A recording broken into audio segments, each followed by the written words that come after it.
नमस्कार बच्चों।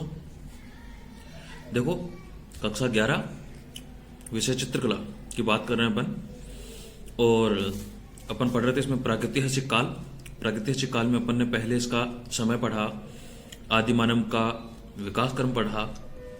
उसके बाद में अपन ने प्रमुख शैल चित्र पढ़े, विशेषताएं पढ़ी, शैल चित्रों के प्रमुख विषय पढ़े। इसके बाद में अपन पढ़ते हैं शैल चित्रों के रंग तथा आकार। देखो, इन चित्रों में रंगों का प्रयोग बाल सुलभ प्रकृति के आधार पर किया गया है। कहने का मतलब, जो शैल चित्रों में रंगों का प्रयोग किया गया था, आकारों का प्रयोग किया गया था, वो बाल सुलभ बिल्कुल नॉर्मल तरीके से प्रयोग किया गया है। 2-4 लाइनिंग बनाई और चित्र बन गया, मतलब बिल्कुल बाल सुलभ तरीके से बनाया गया है। उसमें जो भी पुराने प्राचीन रंग हैं, खनिज रंग हैं, उनका इस्तेमाल किया। आकृतियों को पहले धरातल पर सपाट बना दिया गया, उसमें रंग भर दिए गए, मतलब बिल्कुल नॉर्मल तरीके से ये बनाया गया था। आकृति को भरने के लिए धरातल को सपाट लगाया गया। इन चित्रों में उसने खनिज रंगों का प्रयोग किया है। इन रंगों में प्रधानता गेरू, हिरोंजी, रामरज, खड़िया का प्रयोग किया गया है।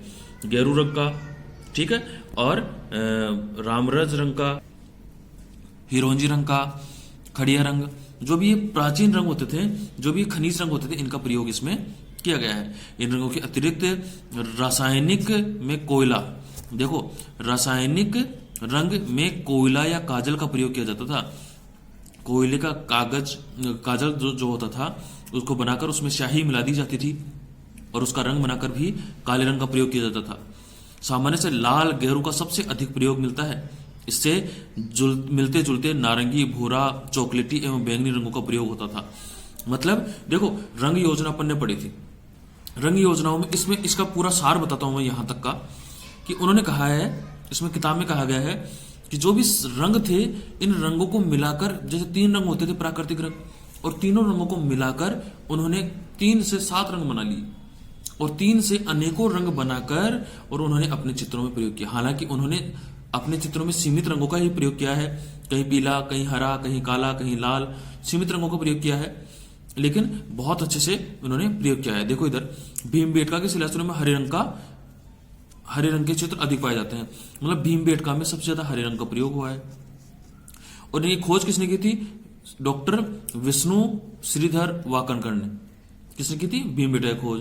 ये सभी रंग निकटवर्ती से खनिज रंग सुलभ थे, मतलब खनिज रंगों का ही इनमें अधिक प्रयोग हुआ है, जिन्हें घिस कर रंग तैयार किया जाता था। और खनिज रंग जो होते थे, उन्हें घिस कर और तैयार किया जाता था। इन चित्रों के निर्माण में सीधे, रेखा, वक्र, आयत आदि ज्यामितीय आकारों का प्रयोग है। अधिकांश रूप से चित्रों रेखाओं के द्वारा बनाया गया है या फिर पूर्ण रूप से क्षेपांकन पद्धति का प्रयोग हुआ है। ज्यादातर चित्र रेखाओं के माध्यम से बनाए गए हैं। रेखा का ही उचित प्रयोग किया गया है, लाइन टू लाइन बनाया गया है, और नहीं तो क्षेपांकन पद्धति, छापा पद्धति का भी इन्होंने प्रयोग किया है। जैसे कहीं हाथ बनाना था, अपना हाथ रखा और उसको बना दिया, ऐसे वो चित्र बनाते थे। ये चित्र भद्दे, बेकार से लगते हैं, भद्दे लगते हैं। असंयत, भाई मतलब असंयत का मतलब ठीक ठाक नहीं है, डील डोल ठीक नहीं है, कठोर, मतलब बिल्कुल कठोर चित्र बनाए गए हैं, परंतु इनमें गति व सजीवता है। मतलब बहुत गतिशील चित्र प्राप्त होते हैं ये अपने को, और इनमें लगता है उस समय कि बहुत गतिशील तरीके से इन चित्रों को बनाया गया है। देखो, इन चित्रों में देखने में भद्दापन है, लेकिन कहीं ना कहीं ये अपने को गति प्रदान करते हैं कि उस समय का आदि मानव भी कैसे चित्र बना के हर्ष और उल्लास मना रहा था। ठीक है। इसके बाद में ये रंग देखो, तुलिका किसी रेशेदार लकड़ी या बांस का, तुलिका का मतलब होता है ब्रश।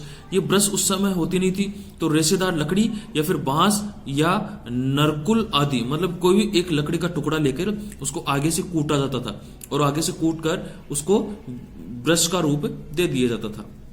ये रंगों में पशुओं की चर्बी मिलाने के लिए पशुओं के पुट्ठे की हड्डी को प्याला के रूप में, मतलब पशु के हड्डी के रूप में। देखो, जो आदिमानव था, इसने पशु के प्रयोग से ही सारा काम किया। कैसे? कि जब इनको भूख लगती थी, ये सिर्फ पशु को खाते थे। जब इनको सर्दी लगती थी, ये पशु की चमड़ी को जला लेते थे, ये पशु की चमड़ी अपने ऊपर पहन लेते थे। ठीक है, मतलब इसने ही जानवर का पूर्ण इस्तेमाल किया। ये अपने चित्रों को रेखा और सपाट रंगों की से ही बनाते थे, कहीं कहीं फिर भी गोलाई या आभास होता है। इस आदि मानव के चित्रों की सरलता, सुगमता तथा क्षेपांकन पद्धति आज के कलाकारों के लिए प्रेरणा है। उस समय की क्षेपांकन पद्धति जो है वो आज भी आधुनिक कलाकारों के लिए एक प्रेरणा स्रोत है। ठीक है, इसके बाद में अपन पढ़ते हैं प्रमुख चित्र। ये प्रमुख चित्र कहाँ कहाँ बने हुए हैं, तो आज अपन पढ़ते हैं होशंगाबाद। देखो, होशंगाबाद पंचमढ़ी से लगभग 45 मील दूर नर्मदा के स्थित है। होशंगाबाद मध्य प्रदेश में उत्तर प्रदेश में स्थित है। इस नगर से 2.5-3 मील पर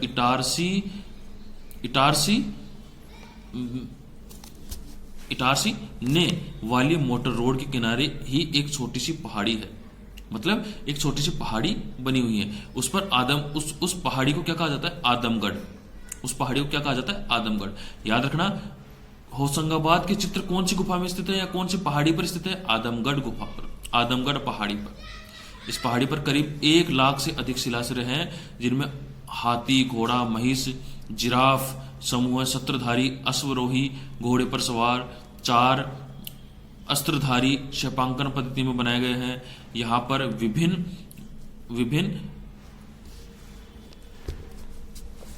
शैलियों में किए गए चित्रण प्रयोग के 5 या 6 स्तर हैं, जो क्या है? खनिज रंगों से बनाए गए हैं और अनेक कलाओं के घोतक हैं। कहने का मतलब यहाँ पर जो भी अपने को चित्र प्राप्त हुए हैं होशंगाबाद में, वो सारे क्षेपांकन पद्धति में बने हैं, और क्षेपांकन पद्धति में भी बने चित्र आज के जो नवयुग कलाकार हैं उनके लिए प्रेरणा स्रोत है। इसके साथ ही 5 या 6 स्तर, मतलब रंगों के जो स्तर लगाए गए, पहले रंग, फिर दोबारा रंग, फिर तीसरी बार रंग, ऐसे 5-6 बार उस पर रंग करके चित्रों का प्रयोग किया गया है, जो अनेक शैलियों में अनेक प्रकार के लोगों द्वारा बनाए गए हैं, अनेक शैलियों में बनाए गए हैं, जो आधुनिक काल के लिए भी, आधुनिक कलाकारों के लिए भी एक प्रेरणा स्रोत है।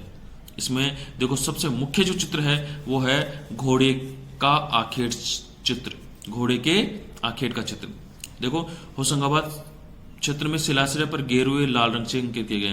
कहने का मतलब जो आखेट का चित्र है वो एक आखेट को बनाया गया है, आखेटक को, शिकारी को और शिकार को, दोनों को बनाया गया है। देखो, यहाँ पर एक घोड़े को पिछले पैर पर, एक घोड़े के पिछले पैर पर एक तीर लगा हुआ है, बाण लगा हुआ है, और एक अस्त्रधारी जो शिकारी है वो इसके पीछे दौड़ रहा है, वो इसके पीछे भाग रहा है। ऐसा ये चित्र बनाया गया है। और उस जो ये चित्र वो आपको दिख रहा होगा, ये चित्र है वो, और उसके पेट पर धारियां बनाई गई हैं। ठीक है, और उसके पेट पर बहुत सी धारियां और कुछ धनुधारी उसके सामने आते हुए भी बनाए गए हैं। ठीक है, इस चित्र को देखकर ऐसा लगता है कि शिकारी इसका शिकार करने के लिए इसके पीछे भाग रहा है। ठीक है, तो आज अपन ने होशंगाबाद पढ़ा है। होशंगाबाद को अच्छे से याद रखेंगे। हर क्वेश्चन में, हर एग्जाम में क्वेश्चन पूछा था होशंगाबाद का, तो उसको आप अच्छे से याद रखेंगे। होशंगाबाद पंचमढ़ी से लगभग 45 मील दूर कहाँ स्थित है?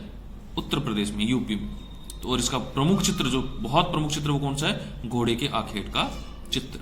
ठीक है बच्चों, और कल पढ़ेंगे अपन सिंघनपुर, ये याद रखें। ठीक है, धन्यवाद।